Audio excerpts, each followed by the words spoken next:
Maranata Desbravadores, tudo bom com vocês? Eu estou aqui mais uma vez para passar a classe bíblica para vocês. E a classe bíblica de hoje é aquela que o pessoal gosta mais, não que a outra não seja legal, Joias da Eternidade, tá bom? Então espero que você acompanhe conosco aqui.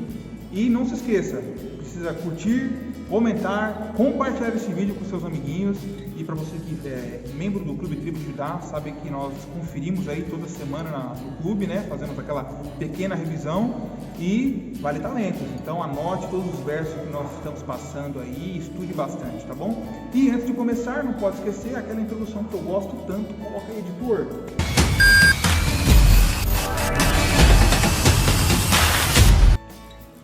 Hoje nós vamos até a cidade de Laodiceia, o nosso Rodrigo Silva, né, que ele está sempre passeando pelas cidades aí, né?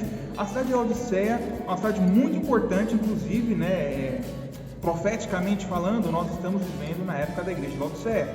Originalmente a cidade de Laodiceia ela era chamada de Dióspole, porém ela foi rebatizada porque ela teve que ser reconstruída. A cidade de Laodiceia fica num lugar onde tem muitos terremotos aqui, né?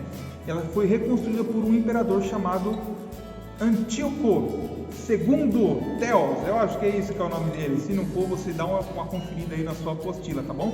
E a esposa dele chamava-se Laodice, e em homenagem à sua esposa, ele rebatizou a cidade de Laodiceia com o nome dela. Essa é uma cidade muito importante ali para o Império Romano, uma cidade muito rica. Ela produzia lã negra, ela produzia colírio, né? Era uma cidade que tinha águas termais, uma cidade muito importante ali. Tão importante, tão rica, que uma vez teve um terremoto e a cidade de Roma ofereceu dinheiro para reconstruir a cidade e a cidade de Laodiceia negou, falou que não precisava. Eles tinham condições suficientes de reconstruir a cidade sozinhas, sem a ajuda do Império. Você vê como é uma cidade muito importante. Eu sou rica! Eu sou rica! E é lá que nós vamos começar a nossa aventura de hoje, tá bom? E hoje nós vamos falar sobre alimentação. Você já se perguntou aí qual foi a alimentação que Deus deu para Adão e Eva? O que será que Adão e Eva comeu na primeira refeição deles? Será que foi o PF, arroz, feijão, batata frita, um bifão top, aquela gordurinha derretendo do lado? Será que foi isso que eles comeram? Nice. Eu acho que não, né? Ou será que foi? Vamos ler lá em Gênesis, qual é a alimentação que Deus entregou a Adão e Eva no princípio, tá bom? Gênesis capítulo 1, versículo 29. E disse Deus ainda: Eis que vos tenho dado todas as ervas que dão semente, e se acham na superfície de toda a terra, e todas as árvores que há fruto, que dê semente. Isso vos será para mantimento. Ou seja, quando Deus criou Adão e Eva, Ele designou o que eles iriam comer. E eram frutas, né? A erva do campo e frutas que davam semente. Essa era a alimentação designada por Deus. Até porque, pensa comigo, hoje a gente não tem muita noção disso, mas que para aquele bife bonito que está no teu prato, um animal teve que morrer. Se foi o boizinho ou foi o franguinho, um dos dois morreram para que você pudesse se alimentar daquele animal. E no Éden não havia morte, né? Porque a morte entrou no mundo após o pecado. E no Éden, no comecinho ali, não tinha pecado, o homem não havia caído. Então a alimentação original que Deus entregou a Adão e Eva foi uma alimentação vegetariana, uma alimentação à base de erva do campo e frutas, tá bom? Só após o pecado é introduzida a alimentação cárnea, tá bom? E nós vamos ver quando foi isso e também o porquê que nem tudo a gente pode comer, tá bom? O próximo tópico vai falar sobre as carnes que nós podemos ou não podemos comer. Primeiramente, é bom ressaltar, a alimentação vegetariana é a alimentação ideal, tá bom? É claro! Por quê? Porque foi a alimentação que Deus deu no Éden. O nosso corpo, ele funciona de um jeito certinho, bonitinho, tá bom? Deus que criou o nosso corpo, ele sabe o que a gente precisa. E carne não é um alimento ideal para o nosso corpo, é um alimento que nos prejudica. Cada vez mais, falar isso no passado era quase que, sei lá, uma heresia, arrumar briga com o nutricionista, mas hoje em dia, cada vez mais a ciência mesmo vem dizendo que a alimentação cárnea não faz bem à nossa saúde e a alimentação vegetariana é a melhor, tanto para o nosso corpo quanto para o meio ambiente, porque a produção de gado, rebanho, ela também é maléfica para a camada de ozônio e muitas outras coisas aí, tá bom? Então, a alimentação ideal, a alimentação que faz bem para você, é uma alimentação vegetariana, tá bom? Ah, mas e proteína? Porque isso aqui não, a proteína não é só a carne animal. A proteína, ela vem de muitos outros lugares, tá bom? A proteína vem da soja, a proteína vem da ervilha, vem do feijão e de inúmeros alimentos. Então, você tem dúvida aí, pesquisa no Google assim, ó, vegetais com proteína. Vai te trazer lá o vegetal que tem proteína, a quantidade de proteína que tem aquele vegetal, você pode substituir com tranquilidade. Ninguém fica fraco ou doente porque não está comendo carne, tá? Isso é mentira, ou como dizem por aí, fake news, tá bom? Então você pode muito bem, se você quiser, né, é claro, viver sem comer a carne. Entretanto, se você decide comer carne, não é pecado, tá bom? Não é pecado comer carne, mas não é toda a carne que você pode comer. Deus diz que algumas carnes você pode comer e outras não. É isso que nós vamos descobrir agora. Vamos abrir o livro de Levítico, capítulo 11, 2 até o 12, tá bom? Dizei aos filhos de Israel: são estes os animais que comereis de todos os quadrúpedes que há sobre a terra. Todo o que tem unhas fendidas e o casco se divide em dois e rumina entre os animais, este comereis. Destes, porém, não comereis, dos que ruminam ou dos que têm unhas fendidas. O camelo que rumina, mas não tem unhas fendidas, este vos será imundo. O arganaz, porque rumina, mas não tem as unhas fendidas, este vos será imundo. A lebre, porque rumina, mas não tem as unhas fendidas, esta vos será imunda. Também o porco, porque tem unhas fendidas e o casco dividido, mas não rumina, este vos será imundo. A sua carne não comereis, nem tocareis no seu cadáver, estes vos serão imundos. De todos os animais que há nas águas comereis dos seguintes: todo o que tem barbatanas e escamas nos mares e nos rios, esses comereis. Porém, todo o que não tem barbatanas nem escamas nos mares e nos rios, todos os que enxameiam as águas e todo ser vivente que há nas águas, estes serão para vós outros abominação. Ser-vos-ão, pois, a abominação da sua carne não comereis, e abominareis o seu cadáver. Todo o que nas águas não tem barbatanas ou escamas será para vós outros a abominação. Ou seja, pode? Pode passar.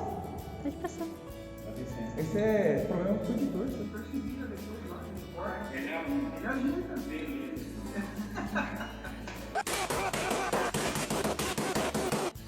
Então, como nós vimos aqui, Deus em Levíticos 11, ele nos diz que animais nós devemos comer e quais nós não podemos. Falando sobre os quadrúpedes, ele fala que aqueles que ruminam. O que é ruminar? Já viu a vaquinha que ela está sempre mastigando um chicletinho ali? Então, isso é ruminar. A vaquinha ela está sempre mastigando. É meio nojento explicar o que é ruminar, mas eu vou explicar para vocês. Sabe o que é ruminar? A vaca ela tem 4 estômagos, tá? Então o que acontece? Ela come o capinzinho e bota para dentro. E aí daqui a pouco ela volta o capim que ela estava no estômago dela, mastiga de novo e volta para a digestão, tá bom? Isso é ruminar. É nojento, mas é assim que funciona, tá bom? E como que é que tem que ser o animal? Ele tem que ruminar, como nós falamos, e tem que ter as patas fendidas. Já viu a patinha da vaca, que ela tem um buraquinho bem no meio? Se você nunca viu, coloca aí no Google, pata de vaca, que você vai ver aí, tá bom? Ou então pata de porco, que também é fendida. Aí você vai ver como que funciona. Ah, então a pata do porco é fendida. Posso comer porco? Posso comer presunto, bacon, lombo? O porco, ele tem a patinha fendida. Porém, o porco não rumina. Então não pode comer o porco, tá bom? Sobre os peixes que nós lemos aqui. Que tipo de peixe a gente pode comer? Sobre os peixes, nós temos 2 tipos de peixes. Peixes com couro e peixes de escama. Como que funciona? Se você vê o peixe de couro, o atum, por exemplo, é um peixe de couro. Se você precisar no Google aí, você vai ver que o atum ele tem como se fosse uma pele. E é meio liso, sabe? E uns é mais grosso, outros é mais fino, mas o interessante é que ele é diferente dos outros peixes. Por exemplo, os peixes de escamas, como por exemplo o salmão, atum. a tilápia, se você vê, eles têm umas camadinhas que vão em cima da outra, assim, como se fosse um egg, sei lá. Dá uma pesquisadinha, vê lá como que é. Você vê que é bem diferente um do outro. Os peixes limpos que nós podemos comer são os peixes de escamas, tá bom? E os imundos são os peixes de couro, tá bom? Então, essa é a diferenciação que Deus faz, tá bom? Por que é que Deus pede para que nós nos abstemos de alguns alimentos? Por que ele faz solicitação? Olha só, Deus, ele criou você. ele fez o seu corpo, ele sabe o que faz bem e o que faz mal ao seu corpo. Primeiro ponto, carne já faz mal ao seu corpo, tá bom? Tá bom. Não faz bem. É por isso que Deus não recomenda comer carne, tá bom? Mas como o ser humano começou a comer carne, depois do dilúvio, não tinha plantação, porque o dilúvio acabou com tudo, então eles se alimentavam de carne durante um tempo, tá bom? Então foi mais ou menos ali pelaquela época que o ser humano começou a se alimentar de carne, tá bom? Bom. E Deus ele separou disso, olha, já que vocês vão comer carne, aqui estão os que vocês podem comer e os que vocês não podem comer, tá bom? Tá bom. Por exemplo, você quer ver, ó, a carne do porco ela inflama, sabia? Você conhece alguém que já fez tatuagem? Uma das coisas que o cara fala assim, ó, não come carne de porco. Por quê? Porque aquilo vai inflamar a pele que já está ali machucada por causa da tatuagem. Tem pessoas que o médico manda parar de comer carne de porco porque ela está com alguma doença ali e a carne de porco inflama mais. Então, são coisas que você já vê que Deus já sabia disso muito antes. Alguns animais, eles são lixeiros, digamos assim. O porco é lixeiro, sabia? O que o porco come? Lavagem. Come tudo que tem pela frente. Camarão, que é um crustáceo, ele é a baratinha do mar. Ele come um monte de porcaria. E a gente vai lá, gostosinho camarão, e come ele. A gente está comendo tudo aquilo que ele está ingerindo, a gente está, de tabela, podemos dizer assim, ingerindo aquilo também. E Deus, ele nos diz, não coma porque eles são imundos, é a palavra que Deus usa. Tá bom? Continuando o nosso estudo, e já estamos no final dele, por que Deus se interessa tanto por aquilo que nós comemos? Por que Deus se interessa tanto por tudo aquilo que nós fazemos? Vamos ler aqui agora 1 Coríntios, capítulo 6, versículo 19 e 20. Acaso não sabeis que o vosso corpo é santuário do Espírito Santo, que está em vós, o qual tendes da parte de Deus, e que não sois de vós mesmos, porque fostes comprado por preço? Agora, pois, glorificai a Deus no vosso corpo. Ou seja, Deus está dizendo aqui que o teu corpo é templo do Espírito Santo e que tu tem que honrar a Deus com o teu corpo, porque você foi comprado pelo sangue de Jesus Cristo na cruz, um preço muito alto. Ou seja, aquilo que você come influencia sim no teu templo. O Espírito Santo não pode morar num templo imundo. O Espírito Santo não pode morar num templo que está mal cuidado, mal administrado, digamos assim, tá bom? Então, o teu corpo como templo do Espírito Santo, ele tem que ser bem cuidado. E a sua alimentação inclui isso. E olha só como isso é interessante. Não é só deixar de comer porco, deixar de comer o camarão, ou deixar de comer todas as carnes imundas. É também saber comer para viver e não viver para comer. Comer muito, excesso de doce, refrigerantes, muita comida salgada, coisas que vão acabar com a sua saúde. Essas coisas, comer muito, comer demais, comer errado, você está destruindo o teu templo. E o Espírito Santo não vai habitar no templo totalmente destruído. Então, cuide do teu corpo, honrem a Deus com o vosso corpo. E o último versículo de hoje é em 1 Coríntios também, tá? 1 Coríntios, capítulo 10, versículo 31.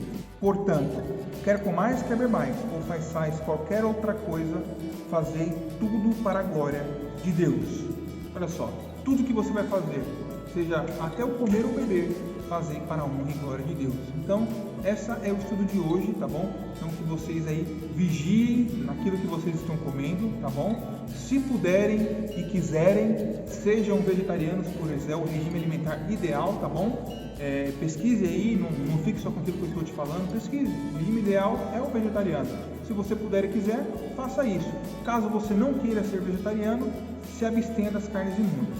Esse é o conselho de Deus para você hoje, beleza?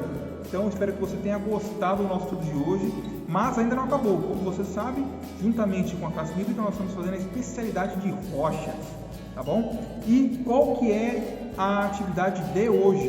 É uma atividade bem difícil, tá? Mas você consegue, eu tenho certeza. É o seguinte: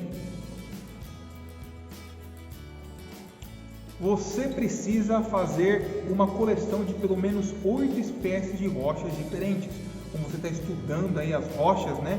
você já deve conhecer aí as diferentes rochas, né? As rochas sedimentares, as rochas magmáticas, certo? As metamórficas. Você deve ter visto aí que temos aí quartzos, ignáceos. Então você tem que ir separando. Ó, achei aqui uma rocha, ela é uma rocha calcária. E aí você separa ela, aí você tem que classificar quando você achou, quem achou, às vezes alguém achou e entregou para você, então você tem que colocar quem achou aquela rocha e classificá-la, que tipo de rocha é aquela, tá bom? E é pelo menos 8, tá bom? E não se esqueça de classificar bonitinho e mostrar ao seu conselheiro, ele vai ali pontuar e no final da classe bíblica você vai conseguir a sua especialidade de rochas minerais. Então é isso, pessoal. Se você está comigo até aqui, não esqueça de comentar nesse vídeo. E você tem que comentar aí para me saber que você assistiu até agora. Jesus, meu capitão. Por quê? Porque veio na minha cabeça agora. É isso aí, comenta aí. Jesus, meu capitão. E não tem nada a ver com o tema, né? O tema foi de comida, eu estou falando de Jesus, meu capitão. Mas se Jesus controla a tua vida, tu vai fazer. Se ele é o capitão do teu navio, você vai fazer o que ele precisa. E o teu templo do Espírito Santo vai ser guiado pelo capitão que é Jesus. Tá vendo? Dei uma volta aí, quis fazer dar certo. Então, muito obrigado por você ter assistido até aqui. Não esqueça de curtir, comentar, compartilhar. Te vejo na próxima semana e Maranata.